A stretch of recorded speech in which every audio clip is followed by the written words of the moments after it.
Hello friend, कैसे हैं आप लोग। मैथ गुरु में आपका दोबारा स्वागत है। मैं जीतू सिन्हा और आज हम जो है फिर से number system, problem based number system का सेकेंड पार्ट को लेके आए हैं, जिसमें कि महत्वपूर्ण सब कुछ सवाल हैं जो कि एग्ज़ाम में पूछे जाते हैं, ठीक है, और बहुत इजी होते हैं। तो देखिए, हमारा हेडिंग दीजिए प्रॉब्लम बेस्ड और नंबर सिस्टम का पार्ट 2 सवाल कैसा पूछता है। तो चलिए स्टार्ट करते हैं। इसका एक सवाल है इस बोर्ड पर लिखा हुआ। देखिए क्वेश्चन है, क्या पूछता है, कभी कभी बराबर या रेयर केस में पूछ दिया जाता है कभी कभी, कि दो संख्याओं का योग जो है 46 है और अंतर जो है इसका कितना है, 14 है। तो बड़ी संख्या ज्ञात कीजिए। देखिए इस टाइप का क्वेश्चन जो है linear equation of two variable पर बनता है। आप मैट्रिक में पढ़े होंगे 10 क्लास में। तो ये लीनियर इक्वेशन टू वेरिएबल पर बनेगा एक्स वाई मान के। लेकिन यहाँ एग्जाम में आपको कंपटीशन के एग्जाम में इसको बनाना है, तो जल्दी से कैसे बनाएंगे ध्यान दीजिएगा। देखिए पहले समझिए इसको।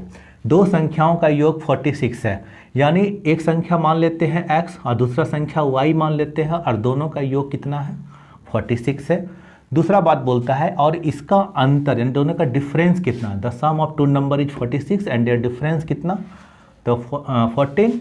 तो find out the largest number, ठीक है। चलिए तो अब क्या करना है आपको, ये दूसरा जो बात बोला जा रहा है कि दोनों संख्याओं का अंतर 14 है, तो 14 लिख दीजिए। ये हमारा इक्वेशन 1 हुआ, ये हमारा इक्वेशन 2 हुआ। और हमको यहाँ ध्यान दीजिए कि x में y घटा है, तो यहाँ x बड़ा है y से, ये बात को ध्यान रखना है। चलिए बड़ी संख्या x है, छोटी संख्या y है, तो हमको इसमें मांगा जा रहा बड़ी संख्या ज्ञात कीजिए। यहाँ देखिए हमारा बड़ी संख्या क्या होगा, तो इसको सॉल्व कर सकते हैं आप आराम से। इसको काटिए तो क्या हो गया, ये 2x और इधर हो जाएगा 10 के 0 और चिक और इसको इससे काटिएगा तो x का मान 30 देगा। यानी बड़ी संख्या हमारा x था तो 30 निकल गया। अगर आपसे यही छोटी संख्या मांग लिया होता तो छोटी संख्या के लिए क्या करते, यहाँ x का मान 30 पुट करते इक्वेशन 1 में, और ये y है और 46 हो जाता। तो y का मान 46 में कितना घटा दीजिएगा, 30। तो y बराबर कितना बचेगा, 30 घटा दीजिए इसमें, 6 1 16, ठीक है।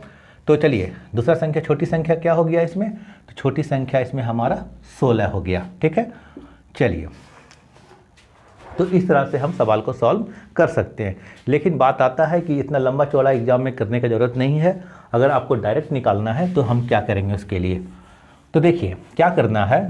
इसमें दो बात आएगी कि दो संख्याओं का योग 46 है और उसका अंतर कितना है, तो 14 है। तो बड़ी संख्या ज्ञात कीजिए या छोटी संख्या ज्ञात कीजिए। आपको अगर बड़ी संख्या मांग दिया गया, यानी बड़ी संख्या अगर माना जाएगा, तो आपको क्या करना है, ये दोनों का जो योग दिया है और जो अंतर दिया है उसको आप जोड़ दीजिए, ठीक है, और उसको 2 से डिवाइड कर दीजिए, हमारा बड़ी संख्या निकल जाएगा। तो इसको जोड़िएगा तो कितना हो गया, 60 और बाय 2 कीजिएगा तो 30, यानी बड़ी संख्या हमारा 30 जल्दी से बन गया। इसको आप मन में ही कैलकुलेशन करके जल्दी से बना सकते हैं।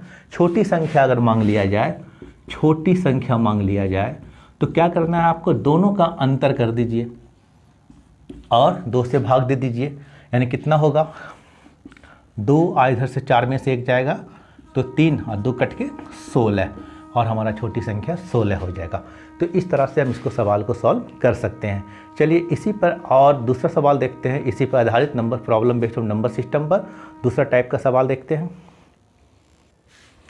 चलिए अगला सवाल देखिए। ये अगला सवाल क्या बोलता है, ध्यान से देखिएगा, कि दो संख्याओं का योग उसके अंतर का दुगना है, यदि छोटी संख्या 10 हो तो बड़ी संख्या ज्ञात करें। यही क्वेश्चन पूछा गया है। अगर इसको आप ऐसे समझ सकते हैं, the sum of two number is twice their difference, ठीक है। इफ स्मॉलेस्ट नंबर इज 10 तो find out the largest number. इसको अंग्रेजी में ऐसे समझ सकते हैं हम लोग। तो चलिए देखिए कैसे बनेगा। दो संख्याओं का योग मतलब एक संख्या x मानिए, दूसरा संख्या y मानिए। तो दो संख्याओं का योग, ठीक है, उसके अंतर का दुगना है, और दोनों का जब डिफरेंस कीजिएगा, अंतर योग जो है उसके अंतर का दुगना है। ये क्वेश्चन सेट हो गया। और बोला जा रहा है कि यदि छोटी संख्या 10 है, देखिए यहाँ x में y घटा है, इसका मतलब जो है y इस छोटा है किससे, x से। तो और इसमें क्या बोल दिया गया है कि यदि छोटी संख्या 10 हो, ठीक है, तो मान लेते हैं y जो है 10 हो जाएगा, मान पुट कर दीजिए। अब इसको इससे गुना कीजिएगा तो हो जाएगा 2x माइनस 2y हो जाएगा, और y का मान हमारा कितना दिया है, 10। तो अगला स्टेप में हम क्या कर सकते हैं, x + 10 माइनस 2x माइनस 2 गुना 10 कीजिएगा, ठीक है। अब ये 2x को इधर लाइए तो ये हो जाएगा x माइनस 2x, और इधर हो जाएगा -20 और -10, ठीक है। तो -x बराबर -30 और ये कट गया, यानी x का मान हमारा कितना आया, 30 आया। तो बड़ी संख्या कितना हो जाएगा, और आंसर हमारा हो जाएगा 30, ठीक है। तो देखिए कितना आसान से ये सवाल बन गया। चलिए अगला सवाल आते हैं इस पर। चलिए अगला सवाल देखिए, अगला सवाल क्या बोलता है, बोलता है कि दो संख्याओं का अंतर 137 है, यानी 137 है। यदि बड़ी संख्या 680 हो तो छोटी संख्या ज्ञात करें। देखिए किसी को बड़ी संख्या छोटी संख्या अंतर में प्रॉब्लम होता है तो कृपया करके इसको इंग्लिश में भी समझ सकते हैं। देखिए the difference of two number is 137, इसको अंग्रेजी में अनुवाद कैसे करेंगे, the difference of two number 137 if the largest number is 680 तो find out the smallest number, यानी छोटी संख्या ज्ञात कीजिए। तो बस आपको क्या करना है, पहले इक्वेशन को सेट करना और जो बात दिया है उसको पुट करके आंसर बना लेना है। देखिए कितना आसान से बनेगा। दो संख्याओं का अंतर, यानी दो संख्याओं का अंतर कितना हो जाएगा, x माइनस वाई, जिसमें कि बड़ी संख्या ये छोटी संख्या ये, दोनों का अंतर जो है 137 दिया गया है, ठीक है। यदि बड़ी संख्या 680 है, यानी बड़ी संख्या हम x को माने हैं तो 680 यहाँ मान रख दीजिए और 137, ठीक है। तो छोटी संख्या ज्ञात कीजिए, छोटी संख्या ये y ज्ञात करना है तो आप y को इधर लाइए और 137 को इधर लाइए, तो 680 में 137 जाएगा तो y का मान निकलेगा। आप घटा लीजिए, 680 में 137 घटाइएगा तो 10 में से 7 गया 3, यहाँ बच जाएगा 7 में से 3 गया 4 और 6 में से 1 गया 5, यानी जो हमारा y का जो मान होगा 543 हो जाएगा और ये हमारा आंसर, ठीक है। तो देखिए कितना आसानी से क्वेश्चन बना। चलिए अगला सवाल को देखते हैं इसी पर। चलिए अगला सवाल देखिए, ये भी अच्छा सवाल है और एग्जाम में आता है कभी कभी। चलिए एक संख्या बोलता है, क्वेश्चन को ध्यान दीजिए कि एक संख्या 54 से उतनी अधिक है जितनी वह 82 से कम, ठीक है।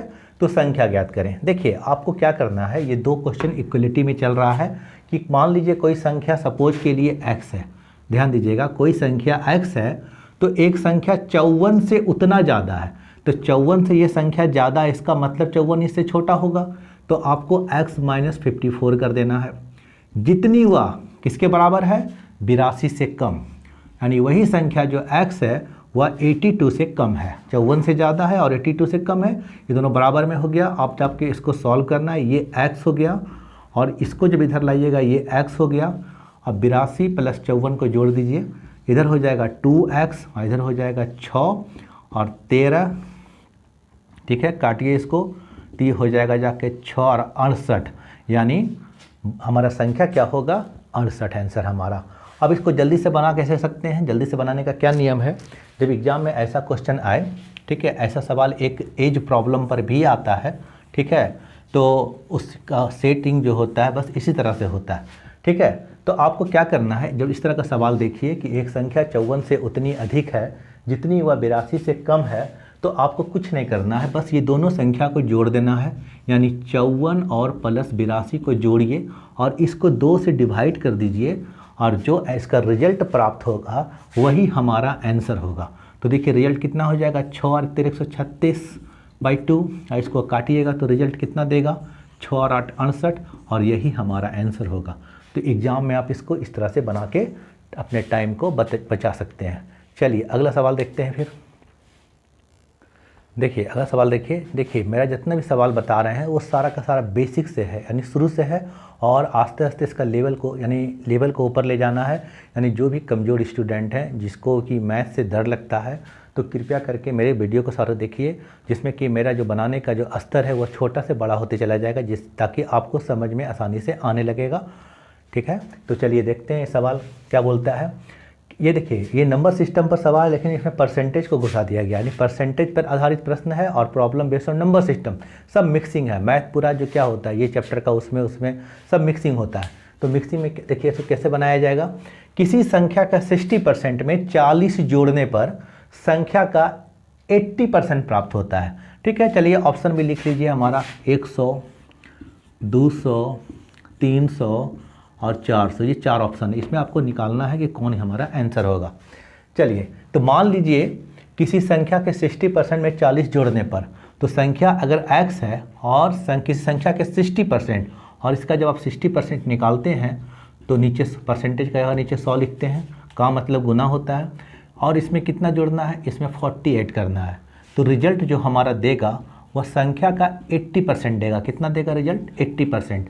यानी संख्या के 60% में 40 को जोड़ दिया जाए तो संख्या का 80% प्राप्त हो जाता है। तो यही संख्या यानी x का मान निकालना है। हम मान लीजिए कि माना संख्या, सपोज के लिए x मान लीजिए, क्या दिक्कत है। चलिए अब इसको सॉल्व करके देखिए। आप देखिए इसको काटिएगा, बिस्का पहाड़ा से 3 बार में कटेगा और ये 5 बार में कटेगा। ये कितना बार में कटेगा? 4 बार में। ये 5 बार में कटेगा। तो क्या होगा, इसको पहले लिखिए। तो ये हो जाएगा 4x/5, और ये जब इधर आएगा तो माइनस हो जाना चाहिए 3x/5, और ये बराबर 40 हो गया। अब दोनों का जब एलसीएम लीजिएगा तो क्या करना है, 5 आ जाएगा। इधर 4x - 3x बराबर 40 होगा। ठीक है, 4x में 3x जाएगा तो सिर्फ x बचेगा, और 40 के साथ 5 गुना हो जाएगा तो 40 बचे कितना हो गया, 40 बचे 200 हमारा आंसर हो गया। तो देखिए ये हमारा आंसर आराम से आ गया। तो और ये हमारा ऑप्शन में 200 यहाँ है, तो यही हमारा आंसर हो जाएगा। ठीक है, आप इसको चेक भी कर सकते हैं।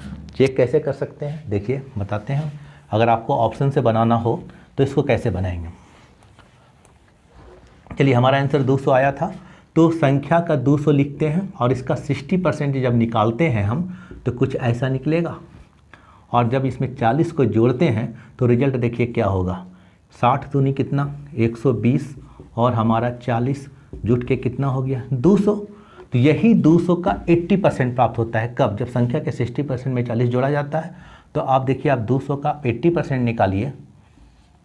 ठीक है, किसी संख्या के 60-40 जोड़ने पर संख्या का 80% प्राप्त होता है। तो संख्या का 80% निकालिएगा तो कुछ ऐसा होगा, नहीं, यहाँ जो हो गया 160 होगा। ठीक है, गलती हो गया यहाँ। तो 120 और 40 160, और यहाँ जब काटिएगा तो यहाँ भी 160 आएगा। तो आप देखिए दोनों का रिजल्ट हमारा समान आया, यानी सेम आया। तो इसका मतलब हमारा आंसर सही है। ठीक है, तो इस तरह से इसको हम ऑप्शन से भी चेक कर सकते हैं, और दूसरा क्वेश्चन को कीजिएगा तो ऑप्शन से नहीं बनेगा। चलिए अगला सवाल को देखिए। चलिए, नेक्स्ट सवाल क्या है हमारा। ये सवाल जो है बैंक पीओ में आया हुआ सवाल है, यानी बैंक के पीओ में पूछा गया सवाल है। ये क्या बोलता है कि ABCDE 5 निरंतर विषम संख्या है। देखिए, इसका जो फर्स्ट पार्ट का जो वीडियो था उसमें हमने जो है जितना भी विषम संख्या, सम संख्या, नेचुरल नंबर या होल नंबर पर जितना भी प्रश्न था उसको हमने करवाया है। तो उसी पे एक सवाल आ गया है इसमें कि ABCDE 5 निरंतर विषम संख्या है, यानी विषम संख्या का सीरीज बनाना है 5 ठो। ABCD का मतलब 5 हो गया। ठीक है, 1 2 3 4 5, यानी 5 तक चलना है। A और C का योग 146 है, तो बोलता है E का मान ज्ञात कीजिए। ठीक है, और E का मान कैसे ज्ञात करेंगे, ध्यान दीजिएगा कि अगर हमारा ABCD 5 निरंतर का मतलब होता है लगातार। ठीक है, विषम संख्या यानी विषम मतलब क्या हो गया, ऑड नंबर है, यानी ABCD 5 लगातार ऑड नंबर है, जिसमें कि A और C का योग जो है 146 है। तो E का मान ज्ञात करें। चलिए देखिए यहाँ, तो आप मान लीजिए कि जब निरंतर 5 विषम संख्या है तो सीरीज हमारा क्या बनेगा, एक x होगा। तो B को हमको विषम बनाने के लिए इसमें 2 जोड़ना पड़ेगा, x + 2, और C का जो मान होगा वह कितना होगा, x + 4, और D का जो मान होगा वह x + 6 होगा, और E जो कि हमको फाइंड आउट करना है ये x + 8 होगा, और यही हमको निकालना है। ठीक है, तो आप देखिए क्वेश्चन में बोला क्या गया, ये हमारा संख्या माना गया है, ये सीरीज बन गया हमारा। अब बोलता है कि A और C का योग, यानी A और C को जब जोड़ें तो 146 आना चाहिए। तो A हमारा कितना, तो x, और C हमारा कितना, तो x + 4, ये किसके बराबर, 146 के बराबर। ये x जुट के 2x हो जाएगा, और ये 4 जब उधर जाएगा तो 142 हो जाएगा। चलिए इसको काटेंगे तो x का मान आएगा 71। क्लियर है, यानी x हमारा 71 निकला। तो आप यहाँ देखिए x का मान 71 हो जाएगा, और इसके बाद 2 जोड़ेंगे तो 73, 73 के 75, 77, 79 हो जाएगा। ठीक है, तो हमको मांगा क्या जा रहा है, E का मान मांगा जा रहा है, यानी E। और देखिए हमारा आंसर जो है ई क्या है, x+8 है, यानी x+8 है और x का मान कितना 71 और +8 कीजिएगा तो 79 हो जाएगा और हमारा आंसर कितना हो जाएगा 79 हो जाएगा। तो देखिए कितना आसान सवाल है। तो अगर आप मेरे वीडियो पर नए आए हैं तो कृपया कर मेरे वीडियो को सब्सक्राइब करें, लाइक कीजिए और दोस्तों में शेयर करें। अगर आप लोग लाइक कीजिएगा, सब्सक्राइब कीजिएगा तो इससे मेरा भी मनोबल बढ़ेगा और मुझे लगेगा कि नहीं आप लोग हमसे कुछ सीख रहे हैं। और ये बिल्कुल फ्री क्लास है और वैसे बच्चों के लिए है जो कि क्लास नहीं कर पाते हैं कहीं कोचिंग सेंटर में। तो हमारा बेसिक क्लास को आप बढ़िया से पकड़िए और अगर इसको बढ़िया से पकड़ लीजिएगा बनाने का ढंग को तो आपको जो है आगे समझने में आसानी होगी, ठीक है। और हमारा लेवल जो रहेगा खास करके जो नए बच्चे हैं, ठीक है, क्योंकि हम भी इस पर यूट्यूब पर ज़्यादातर दिन का नहीं है, नया ही है, तो आपका लेवल को आस्ते आस्ते बढ़ाना। और लेवल आस्ते सब बढ़ेगा जब पढ़े आपका बेसिक बढ़िया होगा तो भी आप ऊपर जा सकते हैं बढ़िया से, ठीक है। तो पहले बेस को बढ़िया कीजिए और बढ़िया से मैथ में प्रैक्टिस करते रहिए और आस्ते आस्ते आपका मैथ खुद बढ़िया हो जाएगा। चलिए आज के लिए इतना ही, धन्यवाद। नेक्स्ट वीडियो हम फिर लेके आएंगे।